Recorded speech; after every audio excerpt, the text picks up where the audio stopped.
हे आरक्षण संपवण्याचा घाट घातला जातोय असा आरोप छगन भुजबळ यांनी केलेला आहे। मराठा समाजाला वेगळं आरक्षण देण्याची मागणी सुद्धा त्यांनी केली आहे। आम्ही एका जातीसाठी लढत नाही असा हल्लाबोल भुजबळ यांनी केला आहे। तर काही लोक अडचण निर्माण करतायत असं सुद्धा भुजबळ यांनी म्हटलेलं आहे। भुजबळ यांनी पत्रकार परिषद घेतली होती आणि त्यावरून काही सवाल उपस्थित करत असतानाच गंभीर असे आरोप केल्याचं सुद्धा पाहायला मिळतंय।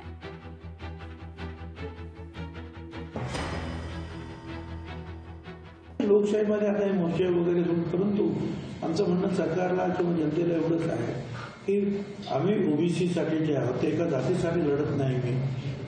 आम्ही सर्व 374 जातींसाठी लढतो आहोत। त्यांना आरक्षण 27% मिळायला पाहिजे। ते आतापर्यंत फक्त 9.5% पर्यंतच आरक्षण मिळालेलं आपल्याला पाहायला मिळत आहे।